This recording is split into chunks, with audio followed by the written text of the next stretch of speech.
The night is cold and dark as I race through the trees. My legs burn. My lungs are on fire. The roots are trying to kill me. Every third step I catch one wrong, and my ankle folds sideways. But I keep running anyway because stopping means dying. I know that now. I have seen it 6 times over, and each time I've had the singular, nauseating misfortune of being close enough to hear what happens when the wings fold down. There is a sound it makes when it lands. A wet, heavy thud, like a side of beef dropped from height. Then there is a moment of silence that is worse than any noise I have ever heard in my life. And then there is screaming. Or, there was screaming, the first couple of times, before it learned to be faster about it. Now there is just the thud and then nothing. There had been 9 of us when this all started. 9 of us piling out of Wesley's ridiculous camouflage-painted van at the trailhead, headlamps bouncing, thermoses full of bad coffee, laughing about who packed too much and who packed too little. That was 8 hours ago. It feels like a previous life. It feels like something that happened to a different person who still believed the world was a place that made sense. Now, only I remain. My name is Xander. I am 23 years old. I have a mother who still texts me goodnight and a half-finished degree in environmental biology and a cat named Doggy who is almost certainly sleeping on my pillow right now. I'm going to focus on these things. I'm going to keep reciting them because the alternative is thinking about what is circling above me in the dark, and that particular avenue of thought leads somewhere I will not come back from. Okay, let's go back to the night this all started. Wesley Foley was the one who organized these trips. He'd been doing it since college, wilderness night hikes he called them. The idea was simple. A group of friends, a remote trail, no phones. Once you crossed the county boundary because signal died anyway, and a full night of hiking under stars before camping at sunrise. He'd done it a dozen times. Nothing had ever gone wrong. We drove out to the Whitmore Preserve in northern Minnesota, nearly 200,000 acres of old-growth boreal forest, the kind of place where the trees have been standing since before anyone alive was born, the kind of place where a ranger at the entrance booth tells you to stay on marked trails with the flat, polite effect of someone who has said it 10,000 times and never expected anyone to actually listen. We didn't stay on marked trails. That was Wesley's thing. He had a GPS unit from 2009 and an absolute conviction that the best experiences were the ones you weren't supposed to have. He'd been talking about a glacial lake 3 miles off trail, Lake Vantier. It's a local name barely on any map for 2 months. Said the ice would have cleared by now. He said it would be something none of us ever forgot. He was right about that last part. The group consisted of Wesley, 31, outdoor enthusiast, built like someone who does everything with the full force of his personality, Alexis, 26, his girlfriend, a documentary filmmaker who brought a camera she was told not to bring and filmed everything. Dom and Keisha, a couple, 32 and 28. Dom was an ER nurse. Keisha was a high school chemistry teacher. They were the sensible ones. I had been relieved when I saw them getting out of the van. Finn, 25, my roommate, who had talked me into this with the line, "When's the last time you did something you're not sure about?" He owed me so much for that. Lacey, 24, quiet, studied folklore at a university I can't remember the name of now, carried a battered paperback she was always annotating in pencil margins. Zach, 33, Wesley's old college friend, a big man who reminded me of a bear. He moved through the world like it owed him space. Rachel, 27, registered nurse, worked pediatric oncology. She carried a first aid kit with more compartments than I owned pieces of clothing. And me. We hit the trail at 9 p.m. The air was sharp and clean, the stars enormous, the kind of sky that makes you feel simultaneously small and grateful. Wesley was at the front with his ancient GPS. Alexis filmed everything. Lacey and Finn walked together behind me, deep in a conversation about something I couldn't quite catch. It was, for approximately the first 4 hours, genuinely wonderful. The first sign that something was wrong was the quiet. You know how forests sound at night? There's always something. Wind in the high branches, frogs if there's water nearby, owls, insects. The forest has a texture to it, a constant layered murmur that you stop consciously hearing after about 20 minutes, but that is always there, underneath everything. Around 2 in the morning, that murmur stopped. I noticed it first because I had fallen back a few steps to retie a bootlace, and when I straightened up, the absence hit me like a dead fish, like the world had put its finger to its lips. I caught up to Lacey. "Hey," I said, "is it quiet to you?" She had stopped walking. She was standing completely still, her annotated paperback pressed flat against her chest like a shield. She turned to look at me slowly. "The birds stopped," she said. "There aren't birds at 2 in the morning." No, she said quietly, but there should be owls. Up ahead, Wesley had paused where the trees thinned. He was consulting his GPS, the screen casting a faint green glow across his face. He looked up. Lake should be another half-mile. Who needs water? The group shuffled, bottles were passed, but nobody mentioned the quiet. I looked at Lacey. She was still watching the trees above us. What are you reading? I asked for something to say. She looked down at the book in her hands and turned it over. Field Notes on Native American Ornithological Mythology, she said. Great Lakes region. She paused. There are stories from the Ojibwe about a creature called the Piasa. She said the word carefully, like each syllable mattered. A bird being, enormous, a predator of men. The tribe used to mark cliffs where it nested with paintings as a warning.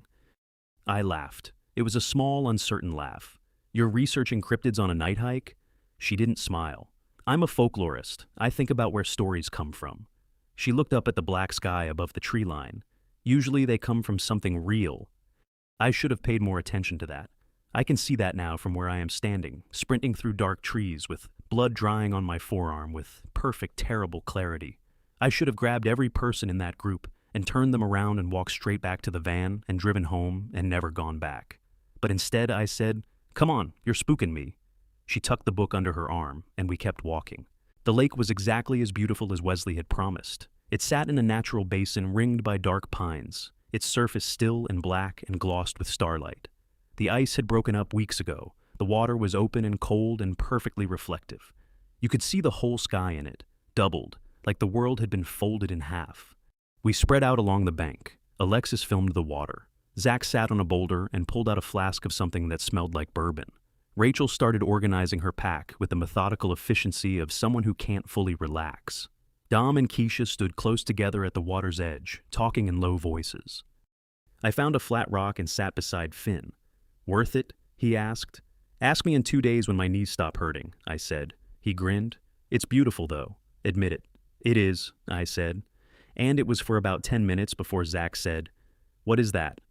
His voice was strange, not frightened exactly, but pitched differently than normal, like his brain had thrown a circuit breaker on his usual confidence. We all turned to look at him. He was staring up at the far side of the lake, at the ridge of trees there. His flask was frozen halfway to his mouth. "Zach," Wesley said. "What?" "Something is on the ridge," Zach said. "Something big. It was standing on that outcrop and then it—" He stopped. "It what?" Keisha pressed. "It opened." He paused, searching for the word. "It spread like it had wings and then it was gone." We all looked at the ridge. There was nothing there, just the dark tree line and the stars above it.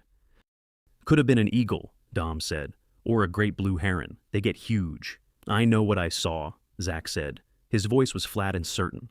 Lacey had gone very still beside me. She had the book open again. I could see her thumb pressed into a page near the back. "Lacey," I said quietly, "what are you looking for?" She looked up at me. In the starlight, her face was difficult to read. "The Piasa," she said softly. "The stories say it hunts in groups, picks people off at the edges. It's patient. It's very, very patient." "It's a legend," I said. She nodded slowly. "Yes," she said. "That's what I thought too." Wesley was already trying to rally the group. "Let's set up for sunrise. We'll sleep here, it's flat enough." And I wanted to believe in his ordinary confidence. I wanted to climb inside his certainty like a coat. I didn't. I stayed. We all stayed. None of us would be there for the sunrise. The first one taken was Zach. We had made camp, or rather, we'd arranged ourselves in a loose circle around the lake bank, sleeping bags out, a small fire that Wesley got going with practiced ease. The fire helped. Fire always helps. It gives you the illusion that you control the perimeter of your world. Zach had taken first watch. It was his idea. His way of reasserting himself after whatever he'd seen on the ridge had rattled him. I could see it in the set of his jaw, the way he squared himself toward the dark. He had a flashlight. He was the biggest of us. He was the absolute last person I would have predicted going first. I was half asleep when it happened. There was a sound I couldn't immediately process, a vast rhythmic displacement of air, like something huge breathing in, and then a single, brutal crash, then absolute silence. Zach didn't scream. I sat bolt upright. Around me, others were doing the same, pulled from sleep by the same primitive alarm. Wesley had a headlamp on, immediately sweeping it across the bank. Zach's sleeping bag was there unoccupied. His flashlight lay on its side, rolling slowly. its beam dragging across the stones in a slow arc. "Zach," Wesley called. His voice was careful, controlled. "Zach, where are you?" Nothing. "He must have gone to—" Rachel started. Then Dom looked up. He said nothing. He made no sound, just looked up, and something in the quality of his silence made every single one of us look up too. "I can't tell you exactly what I saw. I can tell you my mind refused it. I can tell you it was large, larger than anything with wings has any right to be, a wingspan I couldn't measure because my brain wouldn't let me, and I can tell you it was already rising, already pulling itself back into the dark sky. I can tell you that hanging from it, limp and silent, was something that had once been Zach." Alexis screamed. Wesley grabbed her. "Don't move," he said. His voice had changed. The confidence was still there, but it was sitting on top of something he was barely holding down.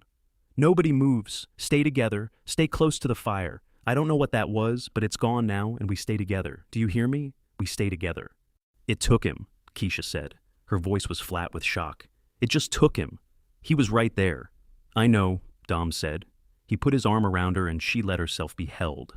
I watched her face cycle through something that wasn't any expression I had a word for.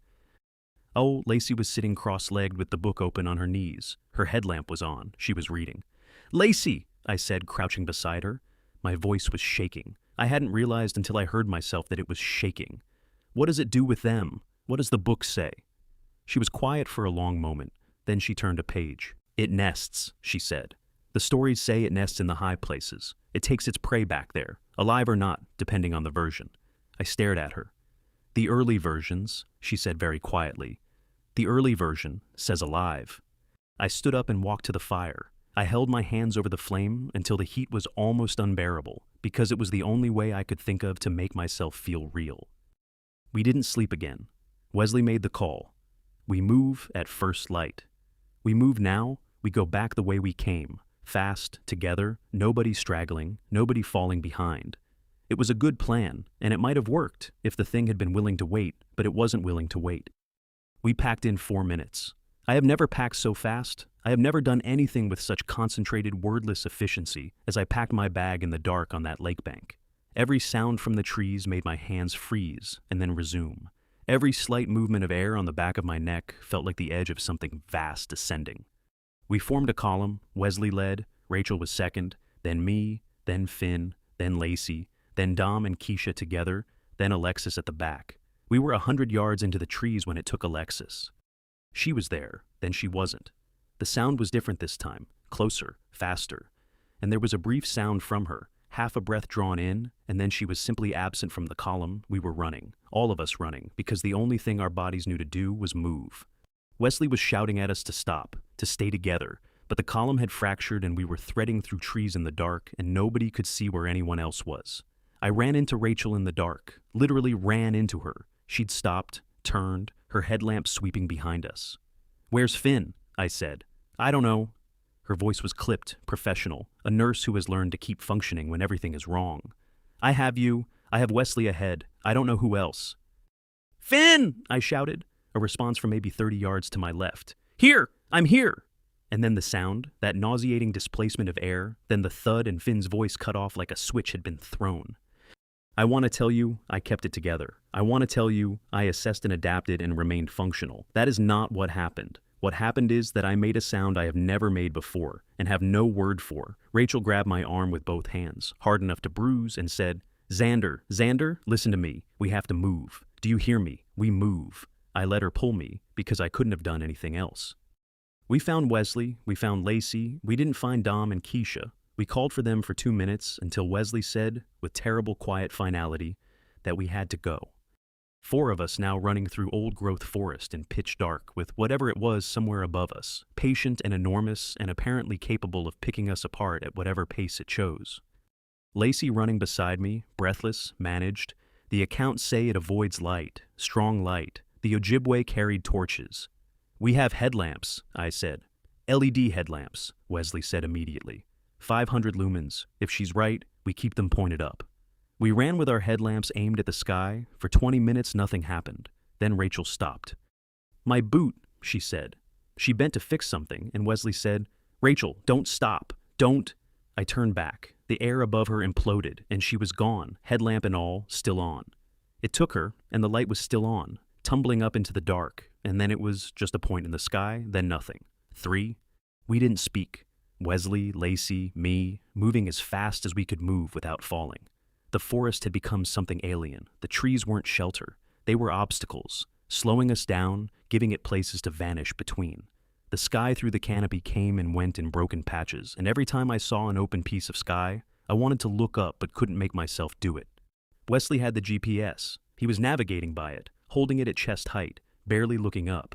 His jaw was set in a way I recognized from people I'd seen trying not to break in front of others. "How far?" I said. 4 miles, maybe a little under. 4 miles. Lacey caught my eye. Her face said everything. 4 miles was not a distance. 4 miles was a lifetime. We ran. It took Wesley on an open stretch where the trees thinned near a rocky outcrop, a brief clearing, a place where the canopy broke entirely, where we were exposed for maybe 15 seconds. I heard it before I saw it, heard that air pressure change that my body had now learned to associate with the worst kind of fear. I grabbed for Wesley's arm, my hand closed on empty air. There was the thud, and I kept running. I kept running because stopping had never helped anyone. Lacey was still beside me. We didn't look back. For 30 minutes, just the two of us, navigating by the GPS Wesley had dropped. The screen was cracked but readable. I held it up and ran, and Lacey ran beside me. Neither of us spoke because what was there to say? Then she said, "I need to stop for a second." "Lacey, 1 second, just one." She pulled me to a halt behind a massive spruce, its lower branches sweeping the ground. She ducked under them. I followed. It was close and dark and smelled of sap, and for a moment, just a moment, we were enclosed. She was pressing her hand to her side. "Are you hurt?" I asked. "Side stitch," she said. "I'm fine. Just..." She breathed. "Xander, listen. I need to tell you something I know." She looked at me with exhausted, completely clear eyes. The folklore, the accounts, the thing that all the stories agree on. "Tell me." "It takes what it's owed," she said. "The original stories. The Piazza. It was appeased by the Ilini chief Awatoga, who organized a sacrifice. One man, a willing one armed only with poisoned arrows. He stood in the open and let it come, shot it when it dove, and after that, it stopped taking the tribe." She looked at me steadily. "The stories say it's looking for something, not food, not prey, something specific, something it decides on." I stared at her. "What are you saying?" "I'm saying..." She stopped, looked at her book, then looked at me. "I'm saying I've been thinking since Zach, about who it's taken, about what order it's gone in." She paused. "It takes from the outside in, every time, the most exposed, the ones at the edges. It's methodical, Xander. It's methodical, and it has..." She stopped. "It has what?" She shook her head slowly. "I think it has a target." I wanted to ask her what she meant. I wanted to press her on it. The sound came before I could form the words. From directly above us, the spruce shuddered. She said, "Run." And I did. I ran. When I looked back 10 seconds later, Lacey was gone. The spruce branches were settling. Nothing else. One. So here we are back where I started. Back to the cold, the dark, the burning legs, and the sound I keep straining my ears for. The flutter, the pressure change, the terrible promise of wings. I am the last one. I have the cracked GPS and a headlamp on its last battery, and I am approximately 2 miles from the trailhead. I know this. I'm holding it like a fact I can grip with both hands. 2 miles, 2 miles, 2 miles. I have been running for 40 minutes since Lacey. Nothing has taken me. This is the part that is making me most afraid, because I understand now what Lacey was trying to tell me before she ran out of time to say it. The thing has been methodical. It has worked from the outside in. It has taken the edges, the exposed ones, the ones at the back, the ones who stop. It has taken everyone in an order, and there has been one consistent principle to that order. I am not on the edge. I have never been on the edge. Every time, without quite knowing why, I was slightly inside the group. Every time I was moving, slightly ahead of whoever got taken. Every choice I made without thinking, staying close to Wesley, grabbing for his arm, ducking under that spruce, has kept me one step inside the perimeter of whatever invisible geometry this thing operates by. And I am starting to wonder if that is an accident. I'm starting to wonder if the thing with the wings has been saving me. The trailhead is coming. I can see through the trees the faint gray shape of the gravel lot, the reflective squares on the back of Wesley's van. I'm 100 yards away, 50, 30. The air pressure changes. I don't run. I realize in some deep and wordless part of me that running is no longer the answer. I have been running all night. so I stop and turn around. I look up. It is perched in the crown of a tree at the edge of the lot. My headlamp reaches it, and for a second, I understand why my mind kept refusing the image all night, because there is no category for it. There is no word that was built to hold what I am seeing. It's enormous. Its folded wings span the width of the trailhead lot. Its head is wrongly shaped, too large, turned at an angle that suggests a different architecture of skull than anything I have encountered. Its eyes catch my headlamp and throw it back as 2 points of amber fire, and it's watching me. Not the way a predator watches prey, not with hunger or calculation or the cold assessment of something deciding when to strike. It's watching me the way something watches something it has been waiting for. "What do you want?" I hear myself say. My voice is very small. The lot is very large. The thing in the tree makes no sound. "What do you want from me? Why am I still alive?" The amber eyes do not blink. I think of Lacey's words. It takes what it's owed. One man, armed, he stood in the open and let it come. I'm not armed. I have nothing. I have a cracked GPS, a failing headlamp, and the understanding arriving now like something I've known for hours without knowing I knew it, that I did not survive tonight because I was fast or smart or lucky. I survived because I was chosen. "Why me?" I whisper. The thing in the tree opens its wings. It's the most terrible sight I have ever seen. It is also, in some way, I don't have the emotional infrastructure to process right now. Beautiful. An enormous, impossible unfolding. Feathers the color of darkness itself. A wingspan that blots the stars behind it. And then it lifts. It rises straight up, without effort, without sound, as though gravity is simply a consideration it has decided to set aside. It rises until I can barely see it. A black shape against the black sky. The amber eyes, 2 fading points, and then it's gone. I stand in the parking lot. I stand there for a long time. The birds start again. Somewhere in the forest behind me, something small and alive begins to sing. Dawn is coming. I drove Wesley's van back to the city. I don't have a license for a vehicle that size, but I drove it anyway. I drove it at a steady 55 miles an hour with both hands on the wheel and the radio off, because I didn't want to hear anyone talking, and I didn't want music. I needed the sound of the engine and the road to be all there was. I called 911 from the first gas station with reception. The search took 12 days. They found the lake. They found our fire ring, our scattered gear, Zach's flashlight on the bank, still with battery in it. They found no remains, not a single body, not a scrap of clothing, not a shoe, not a tooth. The search and rescue team leader, a compact woman named Sergeant Del Rey, sat across from me in a conference room in Duluth and said, very carefully, "Xander, we have no evidence of foul play. We have no evidence of animal attack. We have no physical evidence of any kind of what happened to your friends." She paused. "Can you help us understand what you believe happened?" I looked at her for a long time.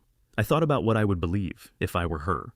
I thought about the amber eyes, about Lacey's book, and her careful, frightened voice saying it's looking for something specific.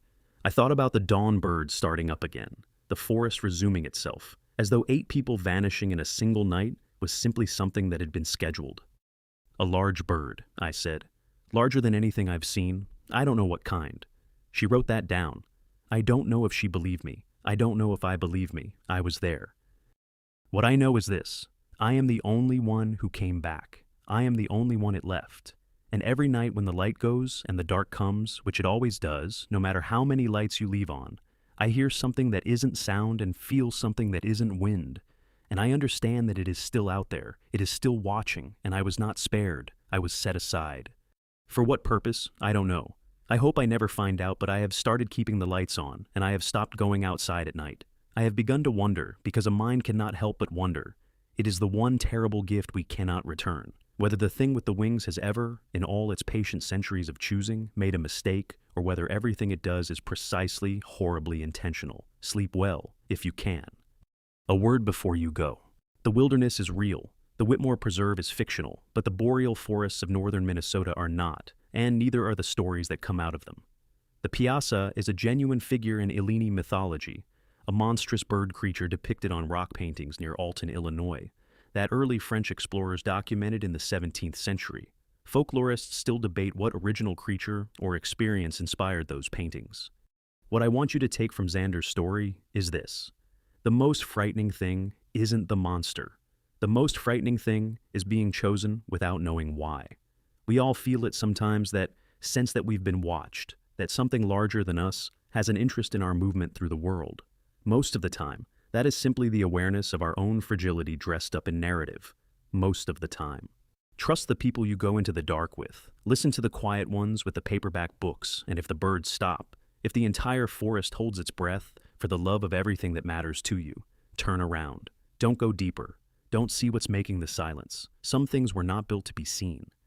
If this story pulled you under, if you found yourself holding your breath at the parts where the birds went quiet, then our channel is exactly where you belong. Subscribe, hit the bell, and come back. There are more stories here. There always are. And some of them are even harder to explain away.